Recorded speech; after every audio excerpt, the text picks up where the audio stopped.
Jnanena akashakalpena dharmanyo gaganopaman Jnaya bhedena sambuddhaha tam vande dvipadambaram.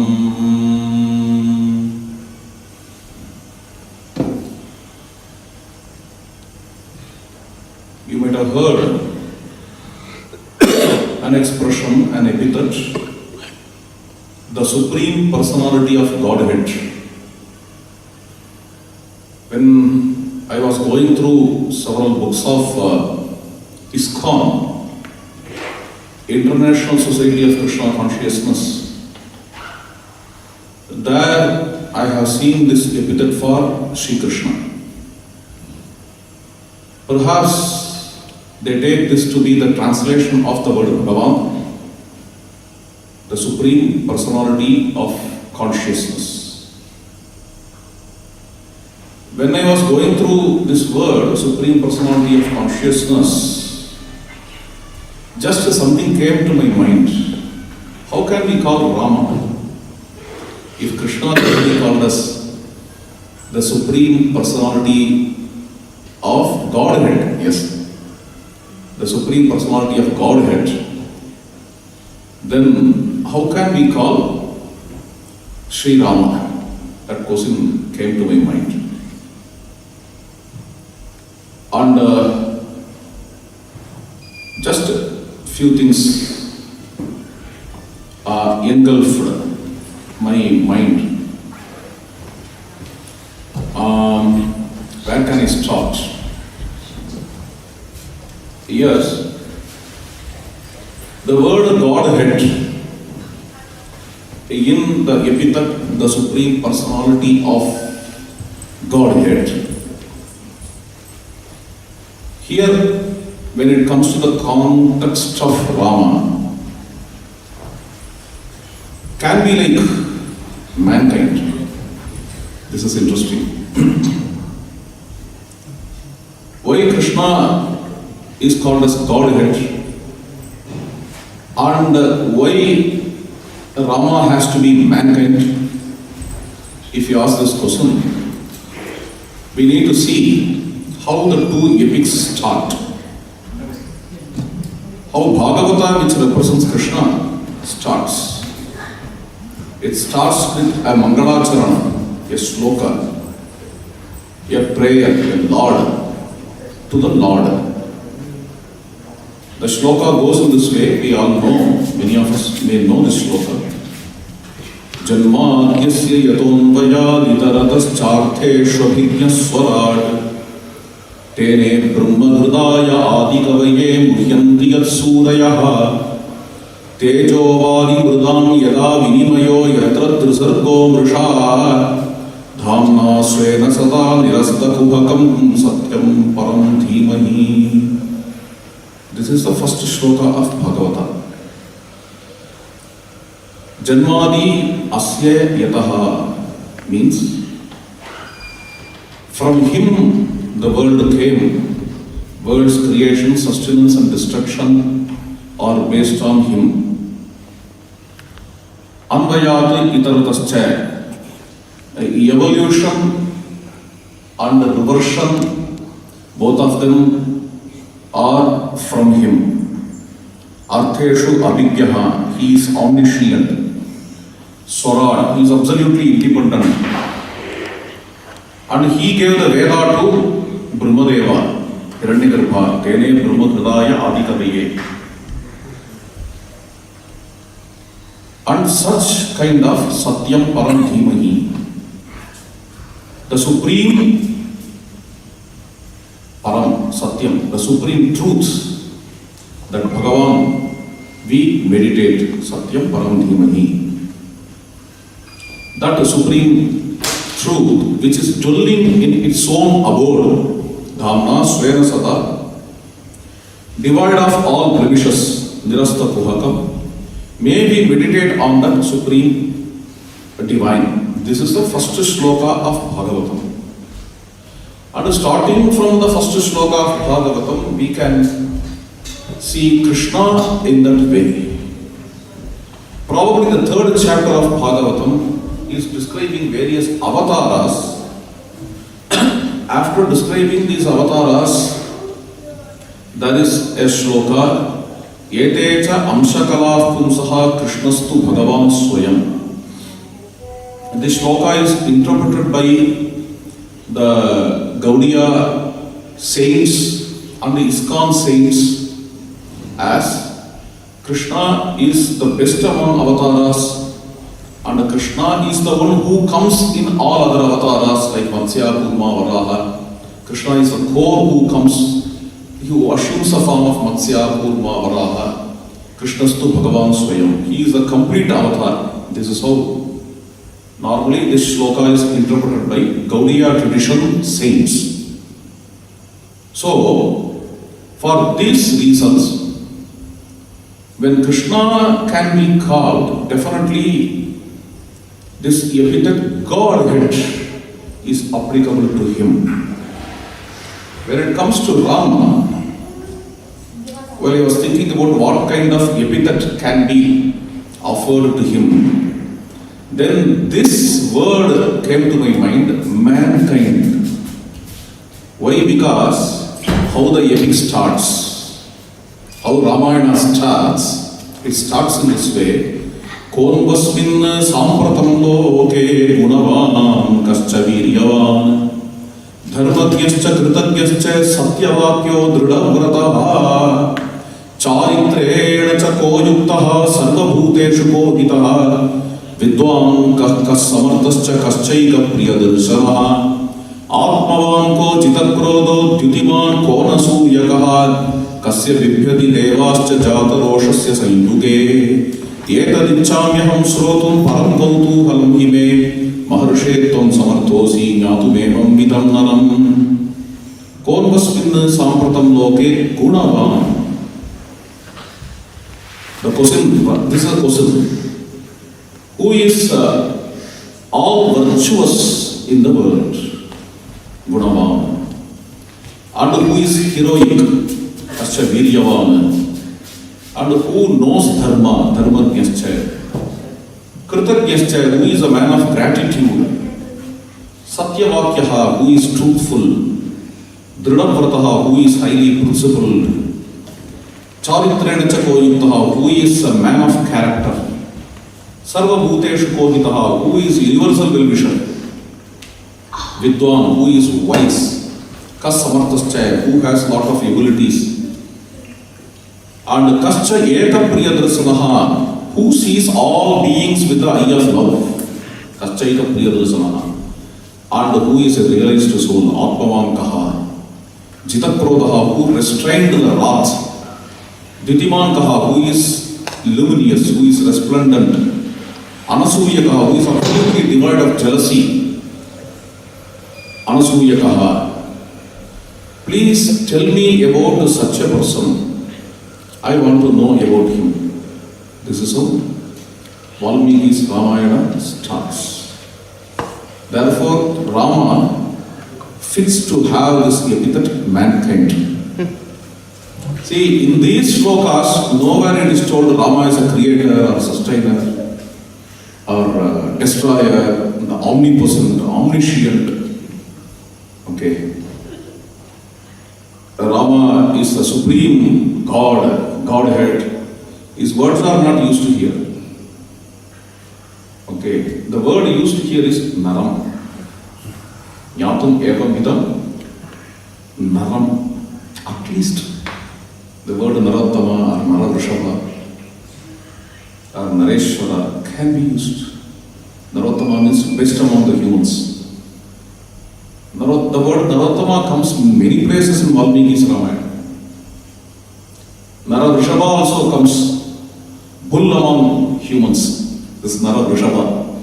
Narasreshta also comes. But in the beginning, when Valmiki is introducing the hero of the epic, he, I think, deliberately avoids using such expressions. He neither calls him as Narottama, Narasreshta, Nararishava, nor calls Rama as Bhagavan or Ishvara or Sarveshwara or Sarvajna, Sarvashakta, Sarvasmatpara. It's point blank. It's very black and white. The starting is not very attractive. Starting of Valmiki Ramayana is not very much attractive. When you go through Ramcharitamanas or Adhyatma Ramayana, the epic starts, even from the beginning it is theology. Okay. Who is the narrator? The great Lord Shiva. And who is the listener? Parvati Devi, the mother of the universe. And she had a doubt.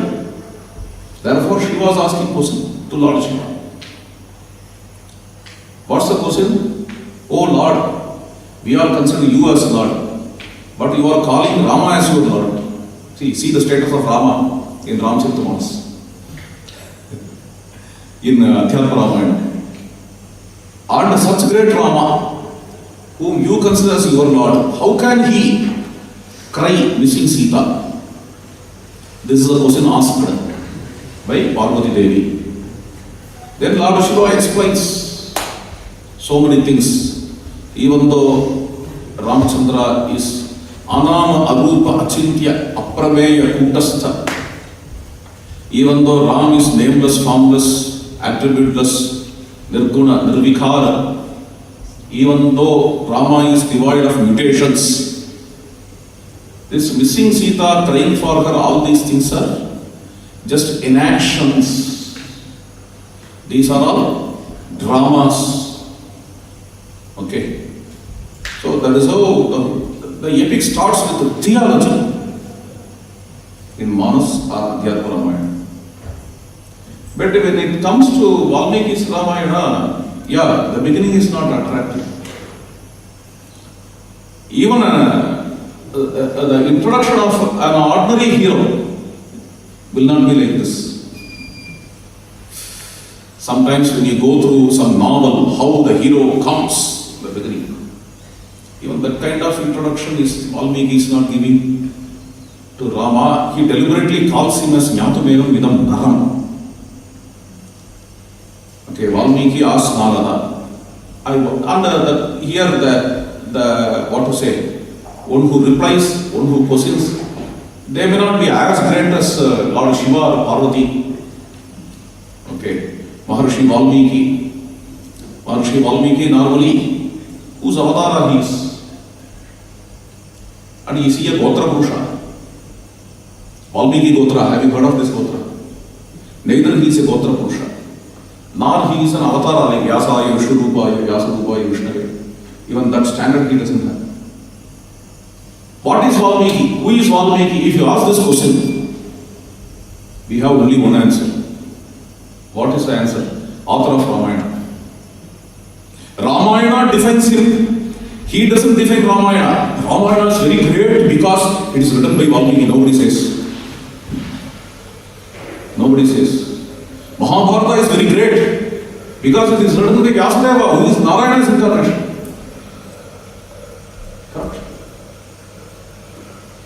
But here, Valmiki is very great because he wrote Ramayana. Valmiki, see, Ramayana defines Valmiki and it is not Valmiki who defines Ramayana. It's a very interesting thing, you see. Because except this, what else we know about Valmiki?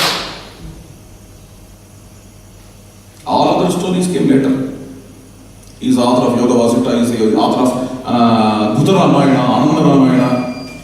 He was, he was a great robber. All these stories came only later.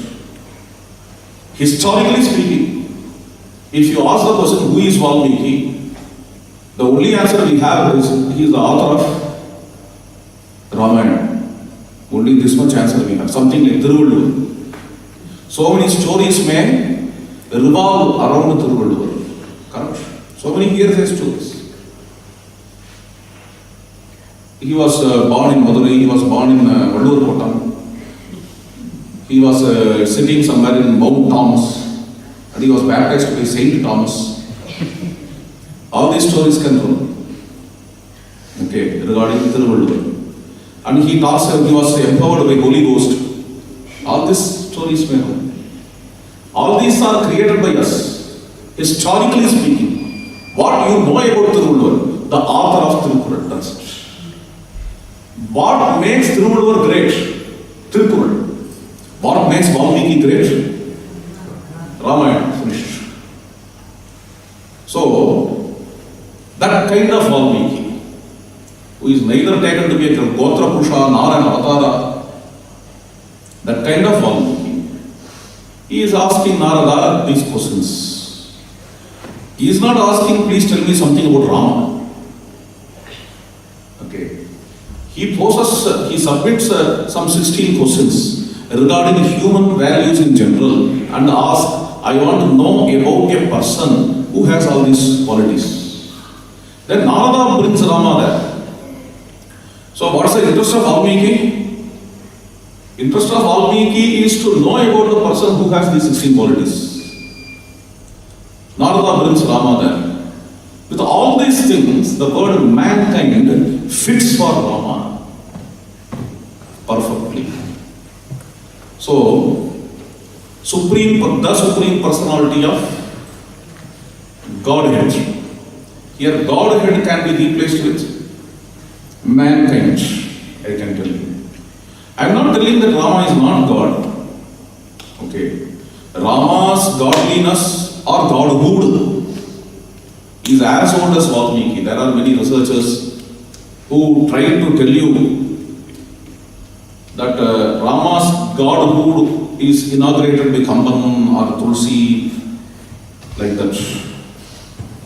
But Rama's godhood, I don't know whether there is a word called godhood. I'm just using it, please understand. Godhood. Okay, Rama's godness or godhood is as old as Ramayana's first author. Ramayana's first author is Valmiki. Valmiki clearly says Jagye Vishnu Sanatana, Vishnu came in the form of Rama. In few places he says, Bhavan Narayana Deva, Rama is Narayana. And doesn't stop there. Who is the second author of Ramayana? Vyasa. In Mahabharata you have Ramopakhyana Parva. There also Rama is taken to be Narayana. In my view, who can be the third author of Ramayana? In available literary works. In available literary works. Probably if you take Buddha, in Tripitaka, we have Dasharatha Jatakam. I think that alone doesn't talk about the godness of Rama. But it presents Rama as a great soul. Rama as a great repository of virtues. This is a Buddha also presents Rama. And Buddha also says, it's a very interesting thing, nobody knows all these things. Please go to Tripitaka and see that. The whole of Tripitaka is in the internet. In the chapter named Dasharatha Jataka. Finally, at the end of the story, Buddha proclaims, whether you accept it or not, Buddha says, and I was Rama in my previous birth. This is what he says. This is why he concludes this Ramayana story. Okay. And next, Buddhism doesn't have God in it. And the Buddhism, Buddha is ultimate. And in his scripture, Tripitakam, Buddha proclaims himself to be Rama in previous birth. Okay. So this is what I was talking about. Valmiki, Vyasa, Buddha. Of course, Puranas. I forgot Puranas here. Almost all Puranas have Rama. They all see Rama as Narayana.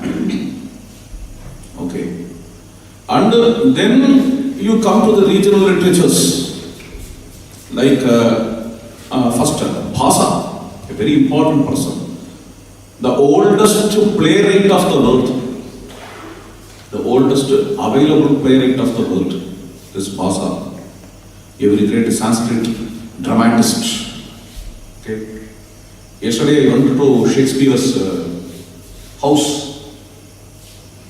I was seeing that house. Some 3 or 4 dramatist photographs, not photographs, paintings are kept there. One is from Spain, another one is from China. Why these pictures here? This is because they are as great as Shakespeare, therefore they kept it. But if China dramatist can come here in Shakespeare's house, if a Spanish dramatist can come here, what about the great matchless Kalidasa? We can suggest. Generally, we don't suggest. A China person might have suggested to keep that painting there. Therefore, it has come. I have forgotten the name. We generally don't do that. Okay. And everybody knows in the world, Kalidasa is equal to Shakespeare. Not only that, Kalidasa is at least minimum a millennium older than Shakespeare. A millennium older than Shakespeare had such an advanced stage drama performance in India. That Kalidasa, who gave to us Shakuntalam, Meghadutam, Vikramaroshiyam, Malavika Nimitram, these dramas. A profound language, a classical language, Sanskritam. In that Sanskritam, he gave these dramas. Okay, anyhow, Bhasa, I was talking about Bhasa, who is older than Kalidasa. He also, in his Ramayana drama, Ramayana Nataka, portrays Rama as Narayana. So, don't think that it started with Kamban or Tulsidas. Okay. These are all very ancient writers, even before Kamban, Alvars. Alvars may be in between Bhasa and Kamban. Yeah. These great souls, they also see Rama as Narayana. Even Nayanmars see Rama as Narayana. They also talk about Rama, Nayanmars. So, all of these great souls are great poets. The tradition of seeing Rama as Narayana is as old as Valmiki, that we need to understand. Yet I am telling you, I know this, yet I am telling you, mankind is a very nice epithet for Rama. Valmiki, knowing that Rama as the Lord, Rama as Narayana, describes him as a human being. This is simply because of a poem of a great soul, Karpar Iramaviranayallam Matrum Karparo. Okay. We learn Rama. Learning Ramayana is different. Okay. Learning Ramayana means memorizing the verses of Ramayana, all those things. Learning Rama is different. Learning Rama means, he was telling, right? Our Shankarji was telling. In this context, how Rama must have behaved. Okay, now I am in management. When Rama faces this situation, how Rama would have behaved. This is learning Rama. This is what Nammadvar talks about. Karpar Irama Viranayallam Matrum Karparo. And Nammadvar brings another excellent, wonderful observation regarding Ramayana. The universal Lord, Narayana, thought that ordinary people should understand Dharma. To make them understand, it is not enough to give Dharma as a message. Through the Vedas, I have given Dharma as a message to the world. This is not enough. Let me come to the world as a human being and live the life of Dharma, so that people will have an example for Dharma forever. People will have an icon for Dharma.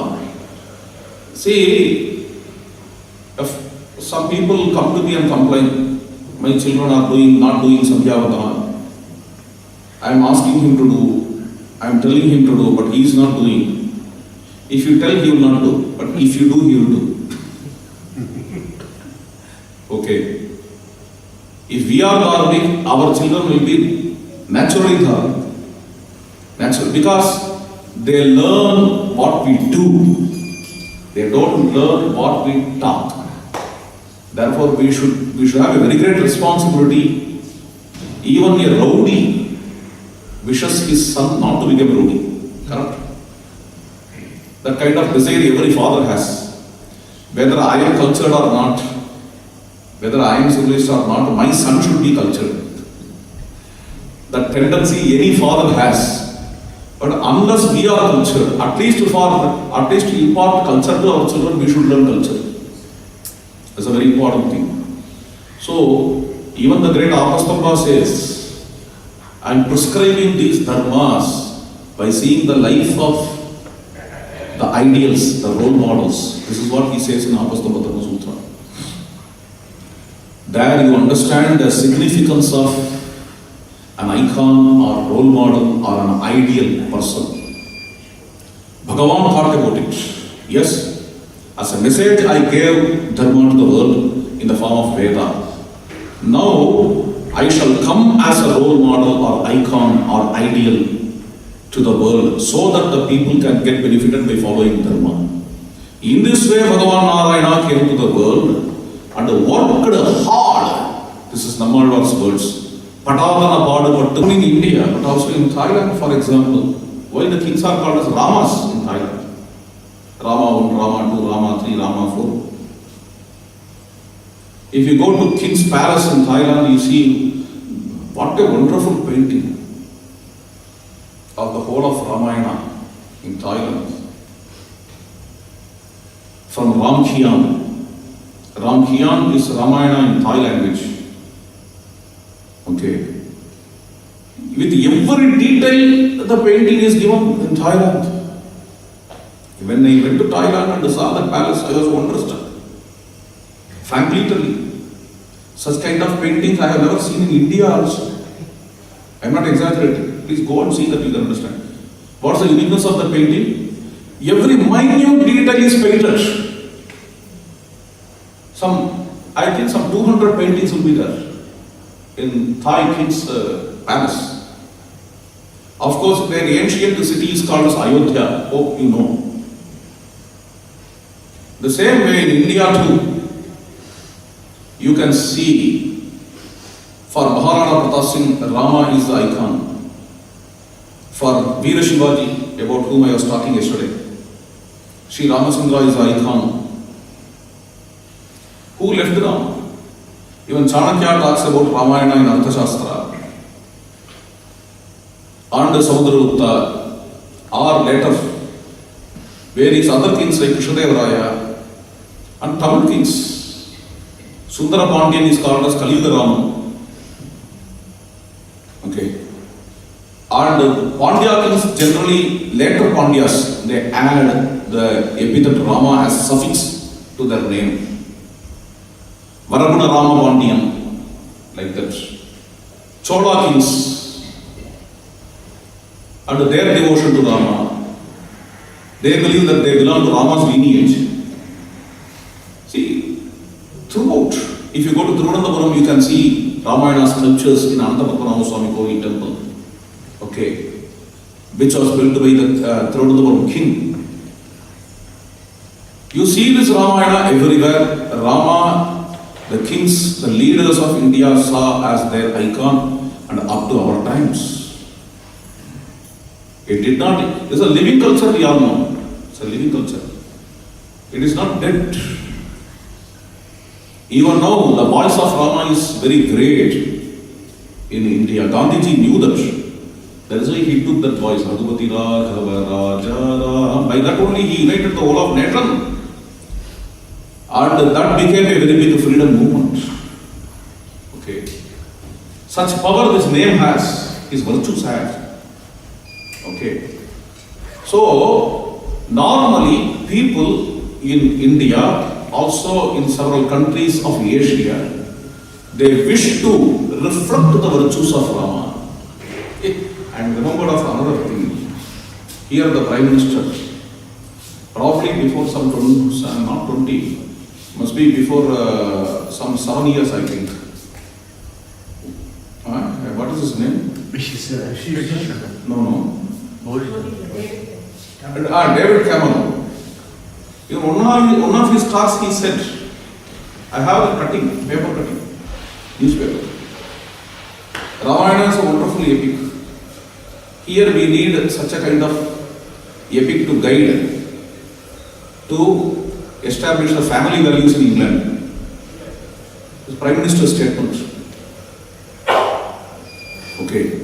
So, universally, people know what it is, what this Grantha is, what this text is. Okay. And if that is the case, if Rama is an ideal man, then the article should not come there as the. It should come as then only others can become Rama. Here the expectation is that others have to become Rama. Okay. Yeah, we can use the word yeah here. Next comes. Can we take the word personality? In the Supreme Personality of Godhead, we have dealt with Godhead. We have dealt with the. Now let us deal with the personality, the word personality. Personality is a Latin word, normally, which is derived from a syntax, persona. Okay. Persona means mask, not masjid. How that you understand mask? Okay, this mask. So personality is the one who is masking, who has mask.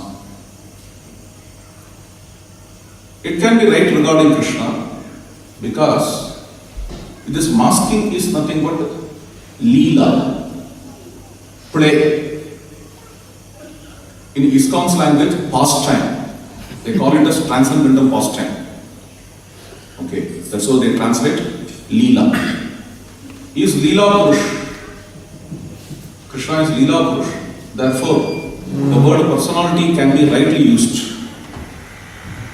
When we come to Ramachandra, what word we can use? Rather than this masking and all. Okay, what kind of word we can use? When I thought about it, probably the word character, I thought. Character is a Greek word, which means distinct mark. Okay. Generally, the word character is related to morality too. Correct? You have a saying in English, wonderful saying. When character is lost, everything is lost. There it is morality. It's related to morality, and the morality is related to dharma. And Rama Vigraha Dharma. Rama is the embodiment of dharma. We can't use the word character. That also I thought.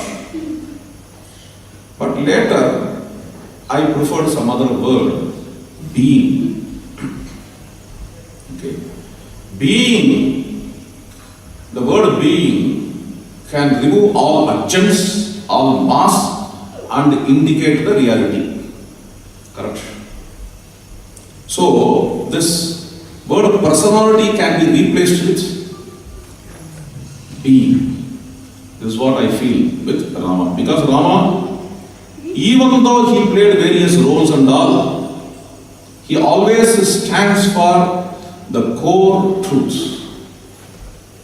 Satyameva Ishvaro Loke, Satyam Padmanashita Sada, Satyam Mulani Sarvani, Satyam Nasti Parampadam. Shankar Ramaji was telling about it morning. I asked, why did you name your daughter as Satya? He was telling in some Ramayana class, Vibolim class. The shloka was taught at that time, Satyameva Ishvaro Loke. So, I took that word Satya for my daughter, he said. And coincidentally, Ayodhya's another name is Satya.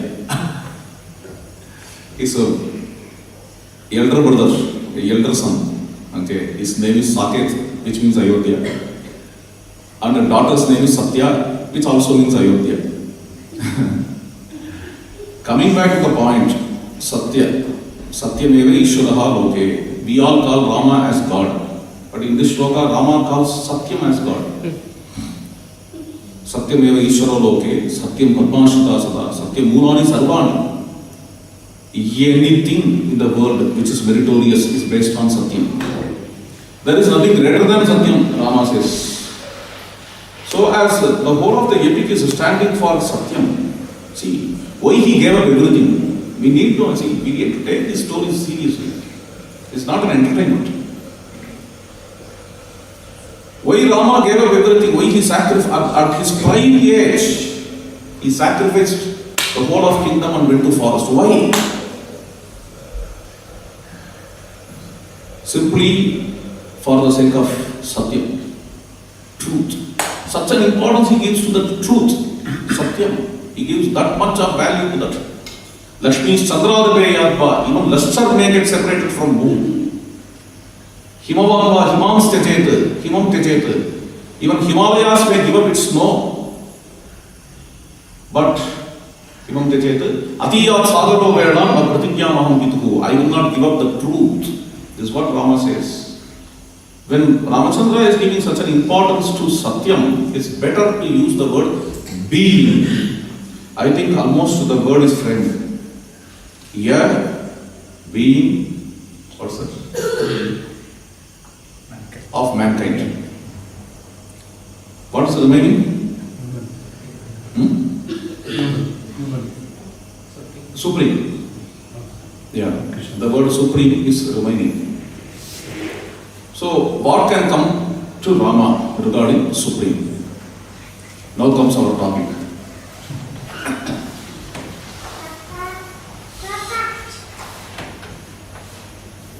Supreme, you all know the meaning. Okay, the greatest, that is supreme. There is a wise saying, not above but around. Please understand this. Not above but around. So when it comes to Rama, the supreme represents above. Okay, excels all. Nobody can touch it. That is supreme. But when it comes to Rama or Valmiki, I'm not talking about Adhyatma Ramayana and all. When it comes to Rama or Valmiki, better you use the word holistic. Not above but around. Okay. Holistic. Holistic is a wonderful word. You can use that word. So, the whole epithet becomes complete. What's that? A holistic being of mankind. Correct? A holistic, like the supreme personality of Godhead. You have for Rama a holistic being for mankind, a being of mankind. Okay. Why holistic? Because even in the beginning of the epic, you find all the qualities of an ideal man in Rama.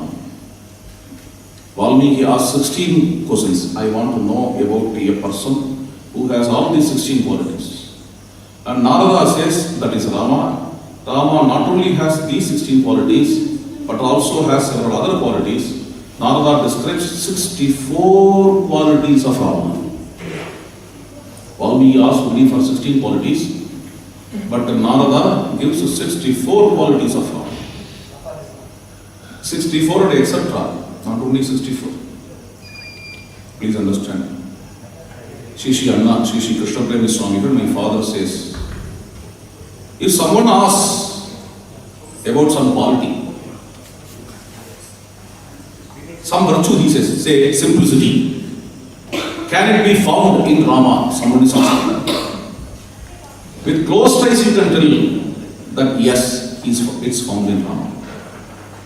Then you can search for the quality in Valmiki's Ramayana, it will be found, he says.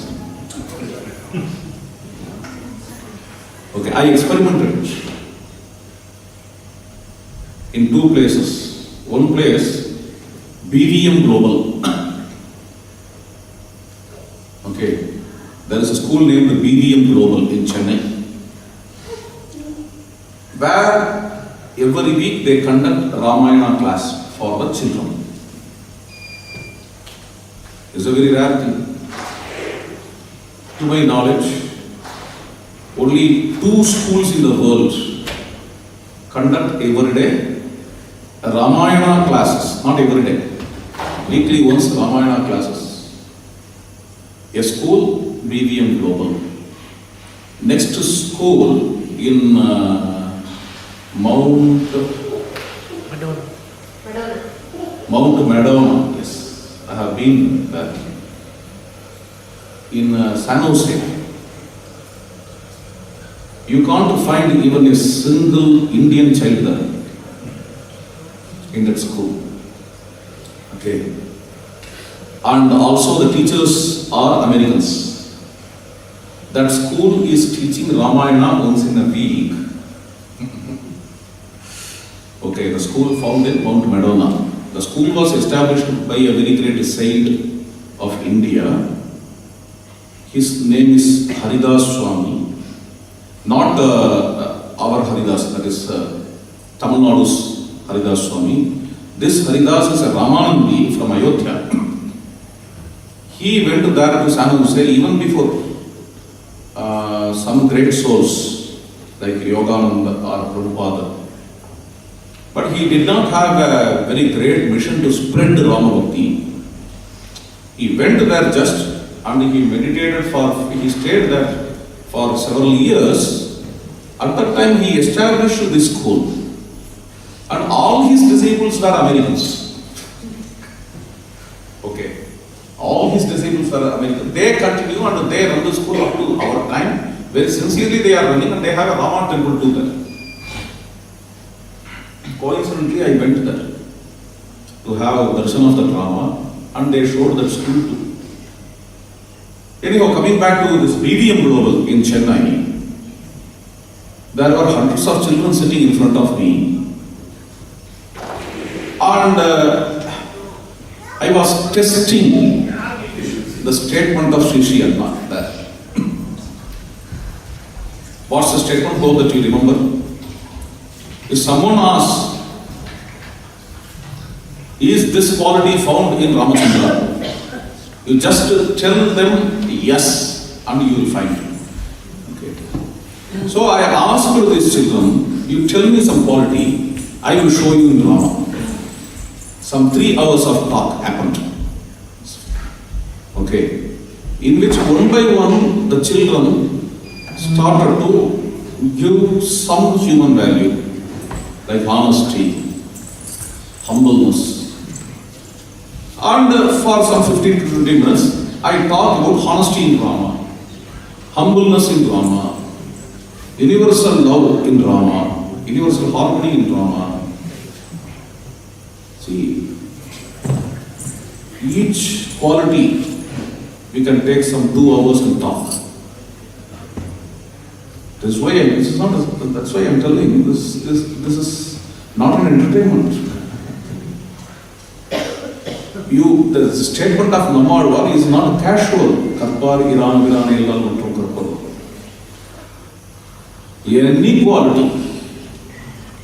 Any quality, you talk about it, you can found in Ramachandra. Okay. In 9th century, there was a dramatist named Murari. He wrote a drama. It's Anarkha Raghava. Okay. In 12th century, there was a dramatist named Jayadeva who wrote a drama, Prasanna Raghava.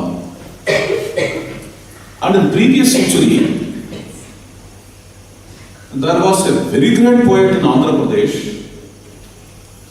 I think he is Vishwananda Satyanarayana Garu.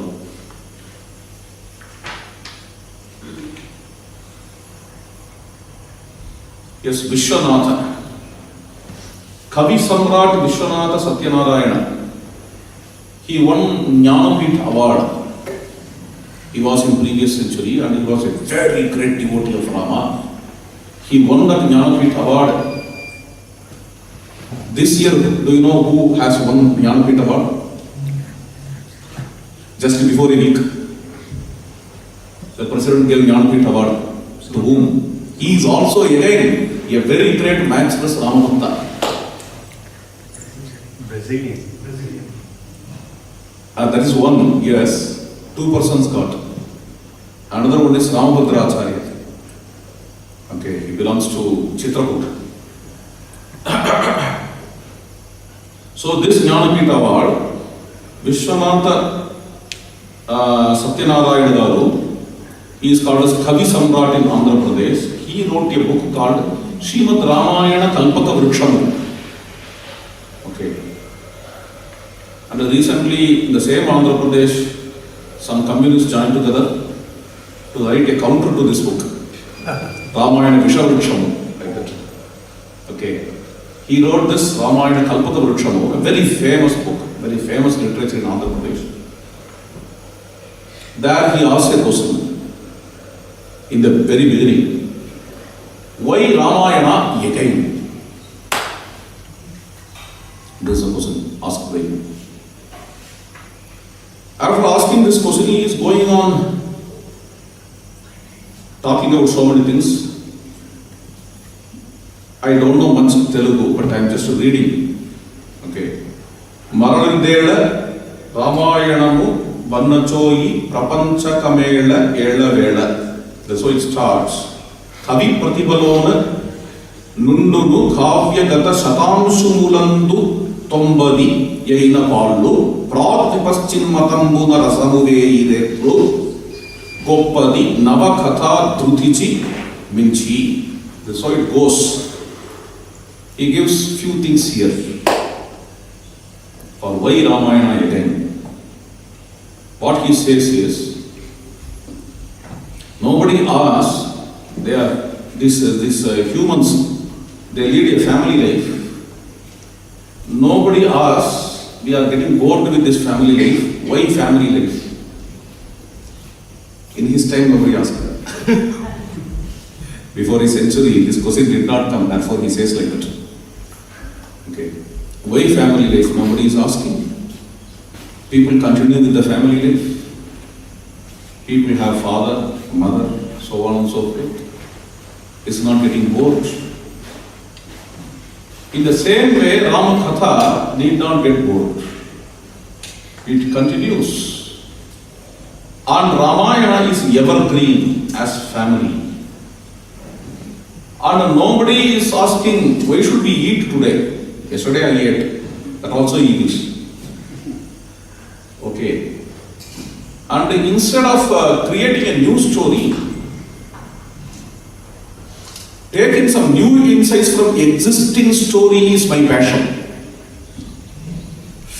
He says, not even a single story is new, concocted by Shakespeare. All his dramas deal with the existing stories. Correct? Same with Kalidasa. So he is standing in that line. These answers are given by Kavi Samrat Vishwanatha Garu. Then 9th century poet Murari. He in his drama in the beginning he asked this question. What he asked?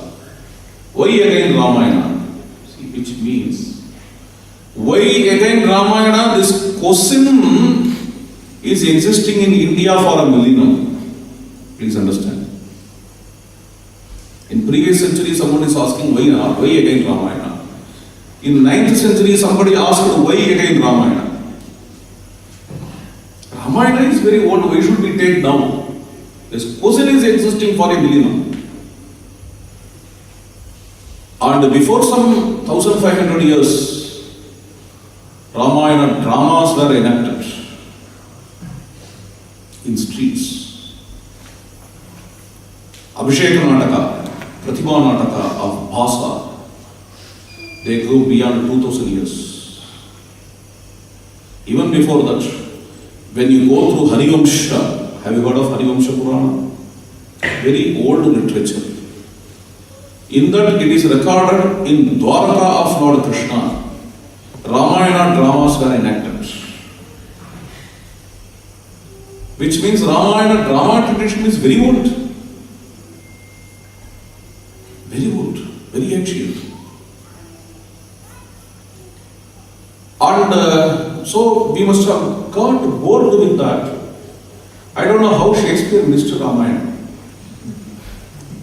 If you would have come to know Ramayana, if you would have read Ramayana, he would have created 3 or 4 dramas based on the Ramayana. Somehow he missed it, unfortunately. Okay. Now, this before some 2000 years or even before some 1000 years, Ramayana dramas were staged. The enaction happened in ancient languages like Sanskrit or Pali or Paisachi or Prakrit or our great Tamil. I think among the languages which I mentioned, Tamil is a living language. Okay. That's the strength of Tamil. We need to understand. And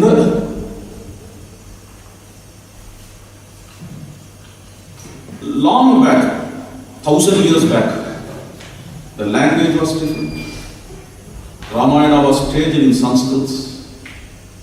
Nowadays, Ramayana is staged in now existing languages like Hindi. Okay, languages changed, medium changed, and mode of communication changed. Long back, it was staged in a drama theatre. Now, it is coming in television and also in mobile. Okay, as serial. In previous century, I think in 1980s, when Ramayana came in as a serial in television, when Ramananda Sagar was shooting Ramayana, the whole India was wonderstruck. In railway stations, the trains have to stop. Because this is people's expectation. People have to stand there and see Ramayana in TVs. When this Ramayana is going on in television, there should not be any power cut. People get tensed. And this is how the whole thing. See, the devotion that people have towards that epic. Who brought this devotion? Who brought this? Did anybody propagate and tell, if you don't have this devotion, you will be eternally damned in hell? Is there any organized body to propagate Ramayana like this? Ramayana is always a people's epic. Rama is people's God. Nobody was propagating all these things. No promise of eternal hell for the disbelievers of Rama. It all is coming from the heart that we need to understand. In that way, Rama is standing as a matchless hero in the nation of India for all these years. At least a minimum for 2 million. It's interesting. And drama, I was talking about drama, right? This Vishwanatha Satyananda Garu of previous century, 9th century playwright of the Murari, both of them asked the same question, why Ramayana again? That's our topic now.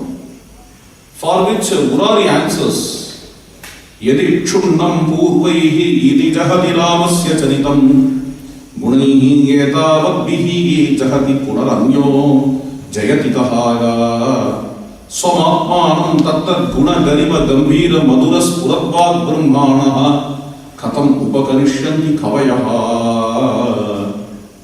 If the playwrights and the poets feel that Rama got exhausted, then who can be the hero who can replace Rama with his virtues? Again, the word virtue. Okay. If we think that the virtues of Rama are exhausted, then which virtue can come newly? And which virtuous person can replace Rama? Which means it is not impossible, that it is quite impossible. Therefore, we the poets again and again go to Rama. That's the idea given by Murari. More than this Murari, a 12th century playwright, Jayadeva, His shloka is even simpler. It conveys a lot. He is bringing a beautiful dimension of Rama. It goes in this way. The very first chapter of Jayadeva's Prasanna Raghava. Katham punarani kavayaha sarve Ramachandrameva varnayanti. Why all these poets are again and again singing about Rama? Nayam kavinam doshaha. This is not the flaw of poets, but this is the flaw of that gentleman. Who is the gentleman? Rama. Let me tell you about him. Swasukti nam patram raghutilakam kalayatam kavinam ko doshaha satu gunagananam avagunaha yededaihi niseshaihi apara gunanuddhairiva jagati asau ekaha chakre satata sukha samvasa vasatihi satu gunagananam avagunaha. This is not the flaw with the poets, but it is the flaw of the virtues, he says. Flaw of the virtues. What is the flaw of the virtues? Virtues cannot coexist. This is the flaw of the virtues. And the virtues cannot exist as a joint family. If if one virtue is there, another virtue will not be there. Say, tolerance. If tolerance is there with the Dharmaputra, okay, then the great might that can be Bhimasena, but the tolerance of Dharmaputra cannot coexist with Bhimasena's might in Bhimasena. Bhima and Yudhishthira can coexist. That itself is a very great thing. Okay. Bhimasena cannot prove himself to be a man of tolerance and might. It cannot happen. Somebody may be a very good emotional person. His passion, his emotion can be excellent, but he will not be rational. He will be an idiot. He will not be intelligent. Another fellow is extremely intelligent. He doesn't have even a dot of emotion, iota of emotion, unfortunately. Because we see, this is different, that is different, emotion is different, intelligence is different. And might is different, right is different. Tolerance is different, bravery is different, courage is different.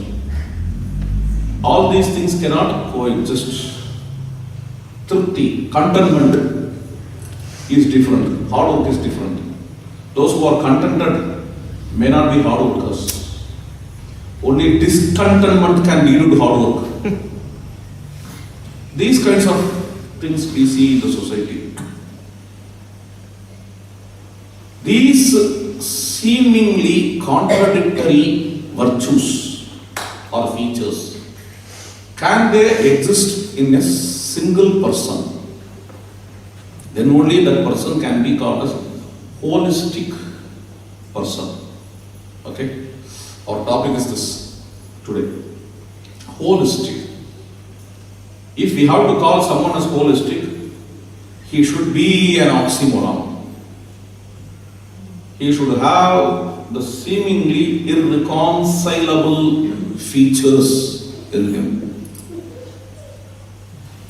By the way, having irreconcilable features in a person should not lead him also to his madness. Okay, that also is there. He should be a normal person. Rama is a normal person who has seemingly contradictory things in him. Can I take some 10 more minutes? Is that okay? Say, let me give you some seemingly contradictory elements in Rama. In the forest, when he is in the hermitage of Agastya or Sarabandha Maharshi or Sri Krishna, or when you see him in front of his father, he is extremely humble, obedient, But when you see him in the battlefield, he is terrible and valorous. Thousands of warriors are standing around him in Dandakaranya, led by Khara and Dushana. He is waging war with them. Valmiki says, Pravamam Nivatam Shatana. Like the sun is emanating the rays, Rama emanates the arrows around. Okay. You see there a terrible Rama, a violent kind of Rama in the battlefield.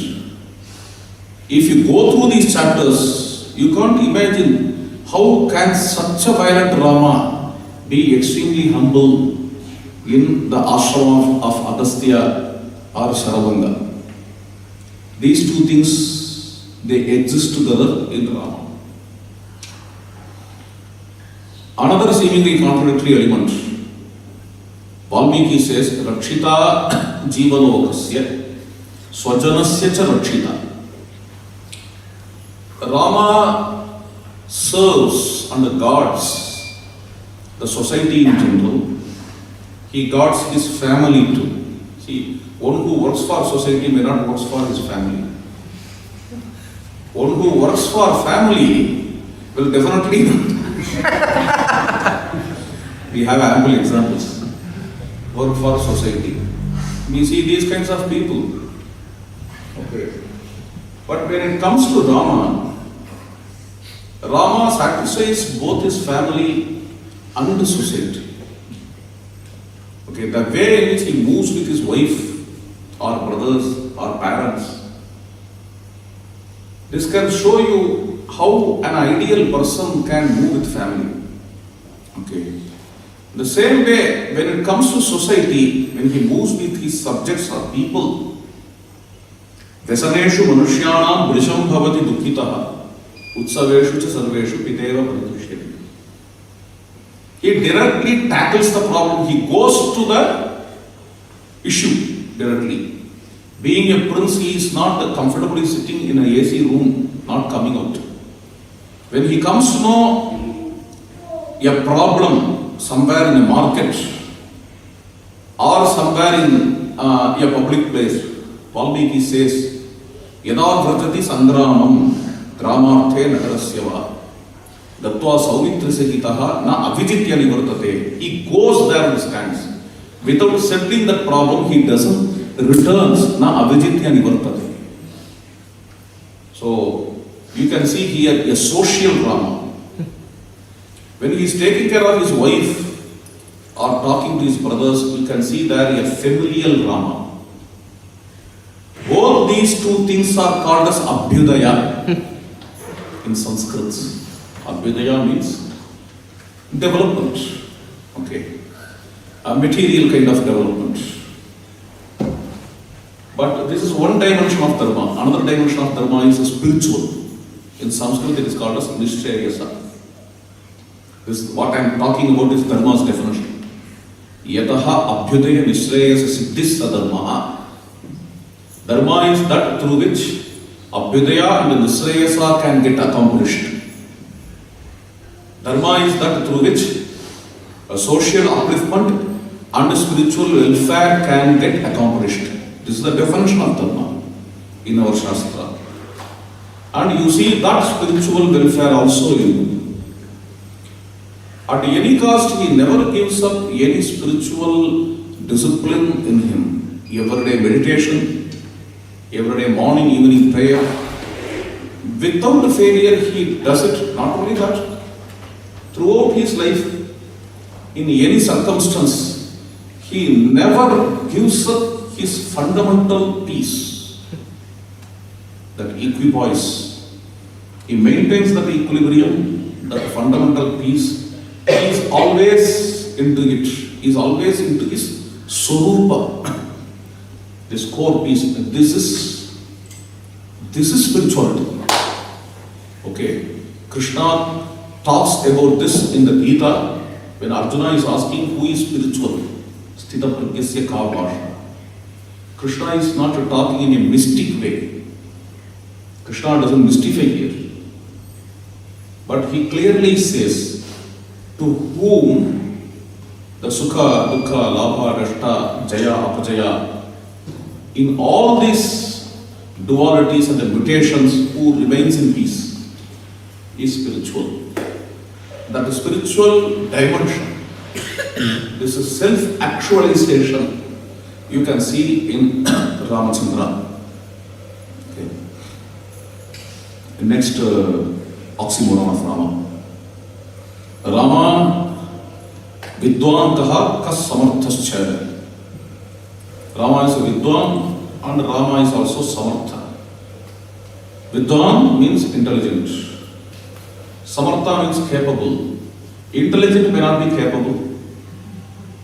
Yeah. He may be very great, intelligent, but he may not, if you ask him to act, if you ask him to work, in action he cannot do it. He may build some house in sky, that's all, in his imagination. Talking various high concepts. In action he may not prove. But Rama is a man of action. And also he proves himself to be a very great intellect. Even in intelligence there are two kinds of intelligence. One, textbook knowledge. Another one, observing nature as it is and deriving the insights. Rama has both, Valmiki says. And both you can see in the life of Rama, how he implies all these things in the life of Rama. There are contexts in his life where he quotes from scripture, text. And there are some contexts in his life where he derives the insight. Okay. And beautifully it is expressed in the 18th chapter of Yuddhakanda, Shrutavana Atmanisthitam. After a long discussion with his ministers in Yuddhakanda, of course this chapter comes in Aganandu also. Perhaps one of the oldest Sangam literature texts of Tamil. The same Ghattam, same Prakaranam comes there in Aganandu. How in the bank of the ocean Rama resolves discussing with ministers. Here in the context of Valmiki Ramayana, the word Shrutavana Atmanisthitam comes. Shrutavana means whatever he heard from elders, all those things are within him. But when it comes to resolution, he takes from Atmanisthitam, he takes it from his soul. Atmanisthitam. So both the things are helping. Whatever is heard, whatever is in soul, that whatever is in soul has to get expressed through the elders' sayings which he got. That's a beautiful thing. Such intelligence you can see in Rama, and with that intelligence, Rama is emotional too. Okay. Some people may be very great intellects, they may not be capable. Rama is capable too. Rama is capable of doing so many things. We see that in the epic. Like Sena Naya Visharadaha, how he manages the crowd, and how he marshals the army, how he takes the army from, in modern language we have to tell like this, from Karnataka to Tamil Nadu, from Kishkinda to Ramasetu, from Kishkinda to Tirupalladi or Rameswaram. How he takes such a huge army, how he plans for that, how he executes. All these things are given in a very detailed manner in the epic. Epic is not very small. You know, Gaspar Goratio says, Greek epics, Iliad and Odyssey. Okay, in quantity, Iliad plus Odyssey into 2 is equal to Ramayana. It is purely about quantity. Such a huge epic we have. And this epic is older than Iliad and Odyssey. We need to remember. Such an antiquity we belong to. See the richness of our culture. We need not run after others at all. Such richness we have. Okay, please understand it. We have such a guiding epic with us. Okay, so emotion. Rama's emotions, now let us come to that. Capability I was talking about. Rama's emotions, like if Kausalya goes to the heights of misery, if she faints, at the same time his brother Lakshmana goes to the heights of rage, he remains as balance, and he balances both the angry brother and the sad Kausalya, sad mother. The way he consoles Sita, the way he manages Kaikeyi, and the way he counsels Bharata, these are all, we can talk a lot. The whole of the year we can talk about the qualities of Rama. Okay. Such a kind of emotional intelligence he has. These two seem to be contradictory, emotion and rational. Ramachandra is emotional as well as rational. Intelligence and capability, they appear to be contradictory. Rama is a great intellect, also he is able. This oxymoron we see with him. And regarding another oxymoron, there are so many oxymorons I have written. Let me talk about two more oxymorons here. One, in Rama, Valmiki himself gives this oxymoron. Aryaha sarva samaschaiva sadaika priyadarshana. Aryaha. Okay. This is not Hitler's Aryan. The word Aryan in Valmiki Ramayana, please don't take it to be a race and all. The word Aryan is identified with race only for last 200 years by some Western scholars. Okay. They only call it as a race, and they themselves admit, I'm sorry, it may not be a race. Do you know whom I'm talking about? Maxwell. Yeah. For the first time, he is the one who called it as a race, and later he changed. All these things happened with the word Aryan, and that led to this second world war and the Holocaust of Sambandhame illa. Aryan is a word, Sanskrit word, that is Indian word. Adukku Germany ke enna sambandham theriyilla. Just by having this jargon, your fellow ran the whole of world war, killing millions of Jews. Jargons can make anything in the world. Another word we have the same way. What's that? Dravidian. If you go to Sanskrit dictionary, actually these two words are Sanskrit words, for your information. They are not connected at all. Indeed, these two words are never connected. If you go to Sanskrit dictionary, Aryan means noble, that's all. Dravidian means a South Indian. Again, this has nothing to do with race. Okay. Dravidian means South Indian, that's all. And even in the Dravida regions, Pancha Dravida they say, 5 Dravida regions. Normally, those who are noble were called as Arya. From the word Arya only, this Prakrit and Tamil Ayyan came. Ayyan, Ayyar. Ayyar may be associated with some caste. That too only in modern Tamil.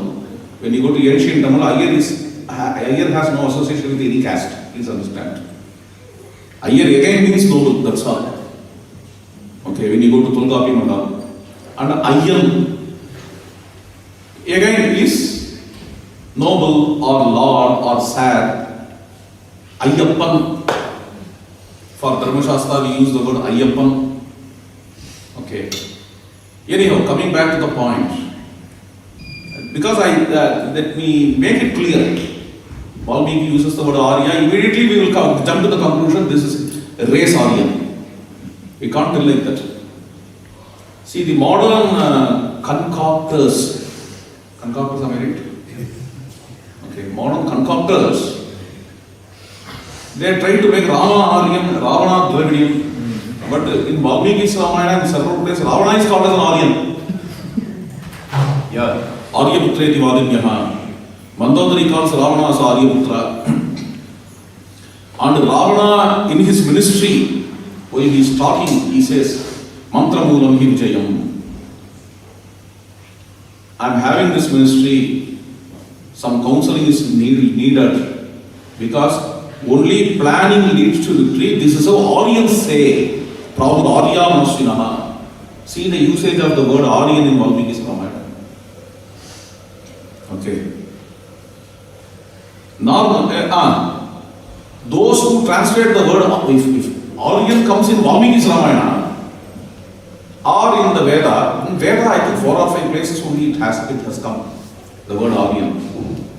Okay. And the word Dravid never comes in Veda. So, when you go to the Veda, or this Ramayana, whenever the word Aryan comes, some scholars try to translate the word Aryan into praise, but the same scholars, when it comes to Buddha, when Buddha is talking about Arya Satyam, they translate as noble truth. You might have heard of 8 noble truths, 4 noble truths, Arya Satyam of Buddha. I don't know why there it should give the real meaning, they should translate in real sense, why it is not translated in real sense when it comes to Valmiki's Ramayana. And this is the conspiracy or hidden agenda we should understand, to divide and rule. Okay, coming back to the point, Arya means noble, Arya means culture. When in Ramayana, this beautiful expression is that Arya Sarva Samachaiva. Here in this context, Arya means the one who is highly cultured, disciplined, practicing strictly the Vedic rituals. Rama is a strict practitioner of Vedic rituals. He never compromises his disciplines. He never compromises his Vedic rituals. This is Arya. The next word, Sarva Samaha. What we may expect from the strict practitioner of Vedic rituals. He may not mingle with the people. This is what we expect. Okay. He may not talk to others. He may not mingle easily. He will be moody type. This is what the people may expect. But here is a beautiful expression in Valmiki's Ramayana, Aryaha Sarva Samaha. Arya means a strict practitioner of Vedic rituals, highly cultured. Sarva Samaha means one who maintains equality, or one who is equal to all. Sarva Samaschaiva. And Sadaika Priyadarsanaha, one who sees all the beings with the eye of love. Sadaika Priyadarsanaha. That's how Valmiki says. This is again seemingly contradictory. You see, when you go in the path of meticulous rituals, without your own knowledge, you may get trapped under, you may cut yourself from others and you may become an island. But Rama maintains meticulous rituals as well as he is going with the people with true affection. There are some people who, if they go in the path of true affection, they may lose disciplines. Rama is a man of discipline as well as affection. That's a beautiful expression by Valmiki here. Arya Sarva Samachaiva. When Rama is sent to the forest, he is extremely happy in forest, in solitude, with the rishis and the tribals there. When he is in the city, there also he is extremely happy with the people around, in an urbanized place. There also with the people he works and he enjoys the people also. These 2 dimensions of Rama, again seemingly contradictory elements. On one hand, human relations, on the other hand, ekanta, solitude, both Ramayana. Some people may enjoy solitude, may not enjoy the crowd. Some people may enjoy the crowd, may not enjoy solitude. But Rama has these 2 dimensions.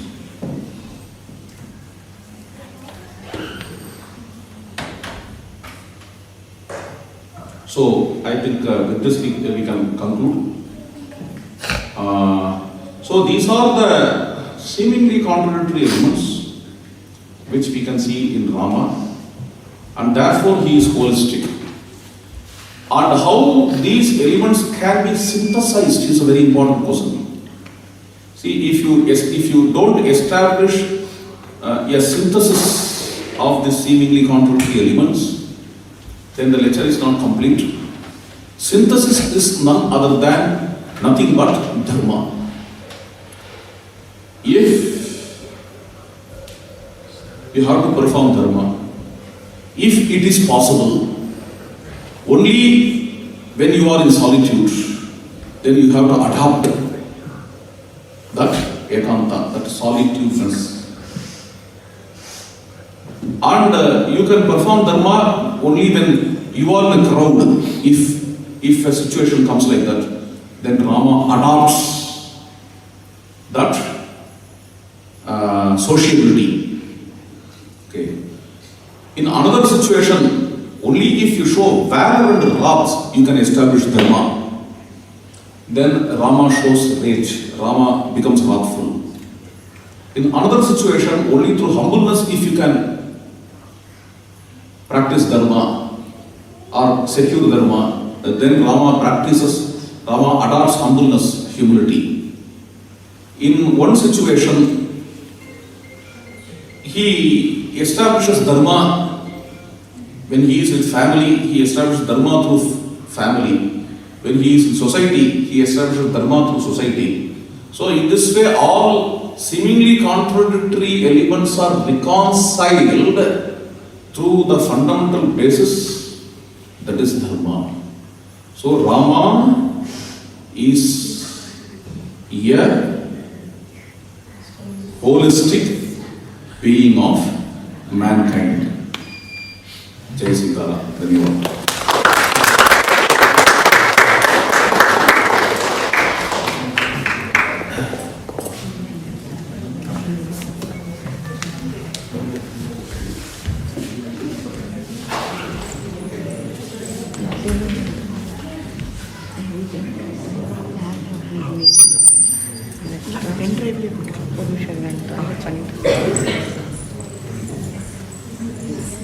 Jai Sri Ram.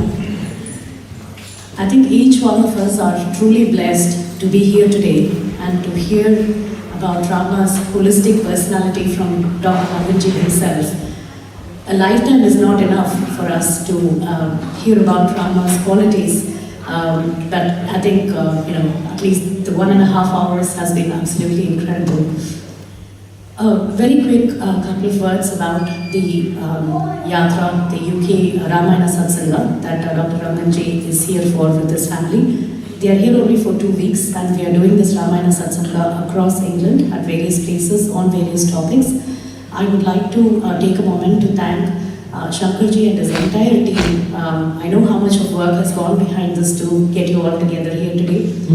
So first of all, I would like to thank all of them. And I would like to thank the Rajarajeshwari temple. Whenever we want to host any satsang, they are always ready, available for us to do these dharmic activities here. Very brief mention about Benevolent Trust. I'm sure there was an introduction to Dr. Ranganji. So they run a Gurukulam. So there is a Veda Pathashala for boys and there is also a Gurukulam for girls and boys with modern and traditional education. A lot of these children come from very underprivileged background.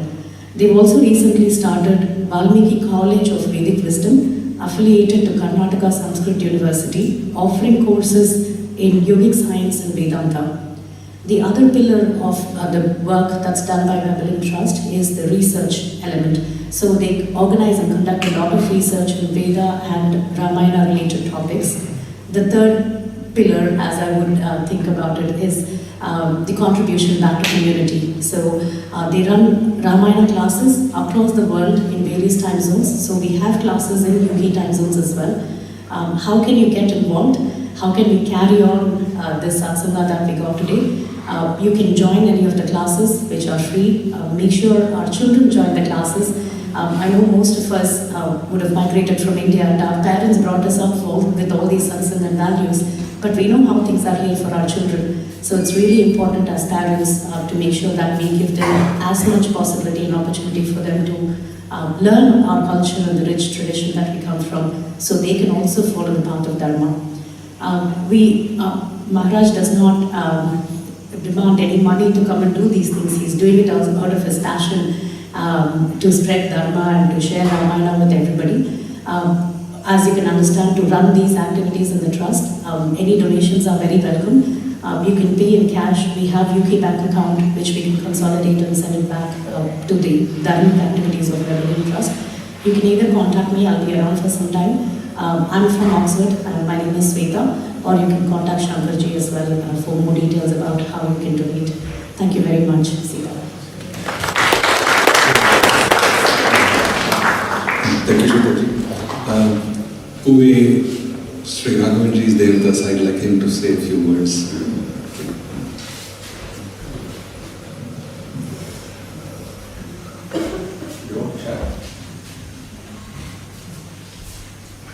कूजन्तं Ram रामेति मधुरं मधुराक्षरम् आरुह्य कविता शाखां वन्दे Valmiki कोकिलम्. It is indeed our great honor to be in the presence of Dr. Ranganji. He has proved that he is a chip of the old block, which is Sri Krishna Prem Maharaj. Those who have listened to Annaji, you know that Dr. Ranganji carries a lot of his dear father's qualities. And just like you will all see that screen has fallen, Swami has uncovered the greatness of Ramayana.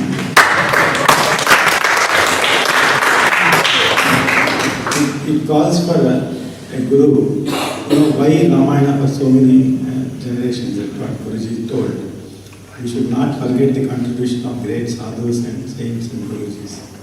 Without them, Srimad Ramayana, we should doubt whether it will be alive today. The thing is, they have spent their entire lives living like what Valmiki would have done.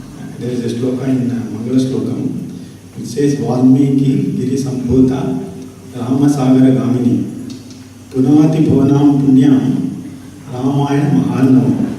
If you want to go through Srimad Ramayana, you should become Valmiki.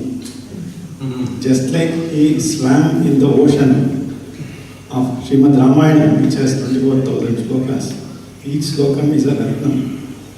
Today, the very first time you read 10 slokas, you will get 45,000 doubts. But the way to do it is, you should do tapasya like Valmiki. Why? Because as Swamiji told, there are so many seemingly contradictory gunas which cannot simply exist in one person. But today, if somebody does computer programming in 5 seconds or solves the Rubik cube, right? We pray to them as God. Think of why we call Sri Ramachandra as God. There are so many unachievable gunas. Right? If you do tapasya, maybe we can perfect ourselves in one guna. Maybe to 30%. But for somebody to have so many gunas, you will yourself say Rama is none other than God. That is the perfection with which Lord Ramachandra has lived his life. And I'm reminded of one padam of the Balakanda Slokam, Yashasvi Jnana Sampanna Shuchirvasya Samadhiman. That kind of summarizes the the gunas, the great gunas, and how Swamiji beautifully said the synthesis is through dharma. What is the dharma Sri Ramachandra had is the last word called Samadhiman.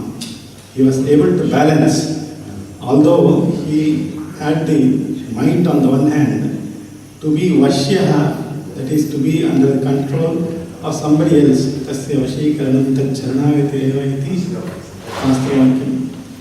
How do you ensure that Lord Ramachandra is always with you? You have to surrender to him. That is something he loves. That's what it says.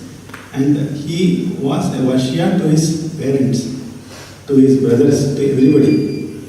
So what happens is when we go through Srimad Ramayana, we get into those molds, those moods, And as Swamiji, I just wrote it out, which is, I should not forget it, a holistic being of mankind.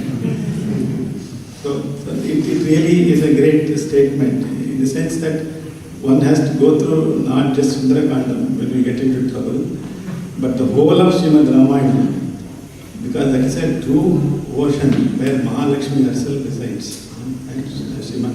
In fact, Lord Ramachandra himself says, Atmanam Manusham Manye. I myself treat myself as a human being only. When somebody says, there are only 2 or 3 places where, it says that he is Godhead or Mahalakshmi. One such place is the Agni Pariksha. Sometimes I think Agni Pariksha is conducted just to ensure God's descendant tell who he is. That is one place where they say you are Mahavishnu. So that's another way to look at it. I think the least that I got from this lecture is to dive deeper into Srimad Ramayana. I think that is the biggest message that we get. Just like James Webb telescope, we have all heard about it, right? It's one of the $10 billion telescope. What is its purpose? Billions of light years away, there is something happening. It reflects it back to Earth. That is the job that Guruji do for us. Things which are very, very far away, to make it accessible to Pamarargal. Vishayata Varnam Mudinaka, we need a Guru. So we should be really thankful to Dr. Ranganji for having visited us. May we all be motivated to listen to Srimad Ramayana, because even that Nadam, Sunvan, Ramakatha Nadam, Kornayati Paramati, just listening to the Dhvani of Srimad Ramayana, one can attain greatness. So that is the power of Srimad Ramayana. So with these words, I would really like to thank Dr. Ranganji and the patience with which you all listened to it. That is also motivating. So let us continue this attachment to Dharma, which will get rid us of all attachments. Thank you.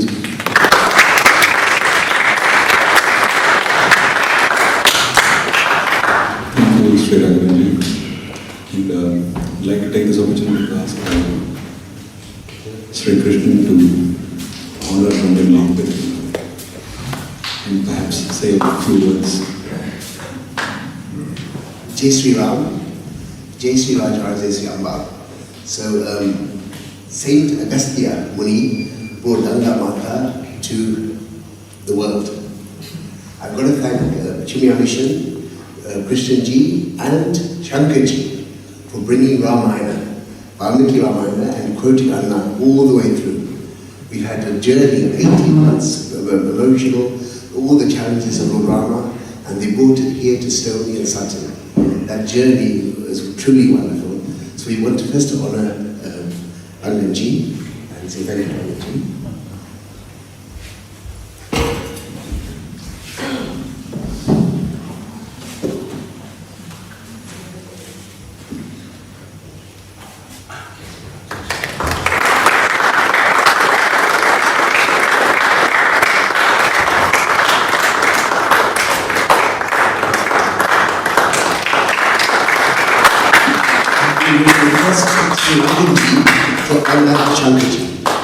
Shankarji has brought, honestly, Ramayana, and he loves Sri Anna's quoting Anna all the way through, took us on this journey. So Shankarji, come.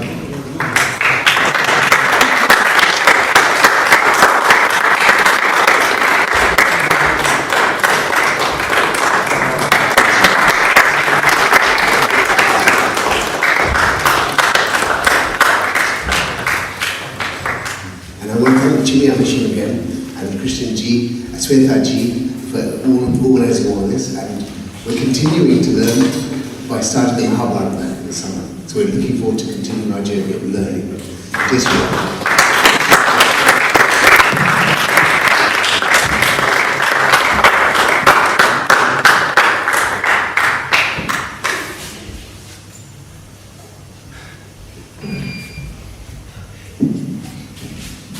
Thank you all for coming over. It was 1.5 hours just passed away like a jiffy. Certainly that was my experience. I'm sure that's the experience of most of you all as well.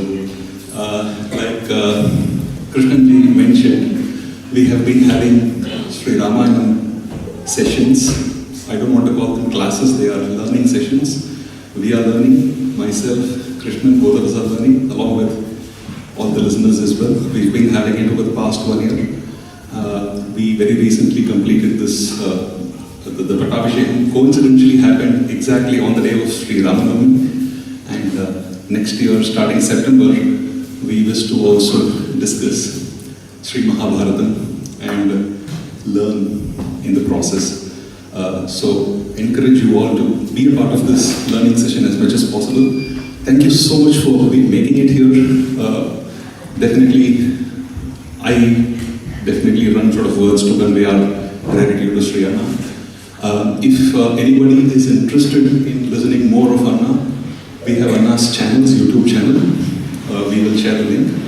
Anna is going to be here in UK for a few more days. Anna is heading over to Amersham tomorrow, and then to Chelmsford, and then to Colchester. So there are a few more programs coming up. If anybody is interested in being a part of these programs, we have the flyers with the details. We will share them with you all. You are more than welcome to be a part of those programs as well. Jai Sri Ram, the Prasadam would be served there, and request you all to take the Prasadam. And thank you so much again for being part of this. Jai Sri Rama. Jai Sri Rama.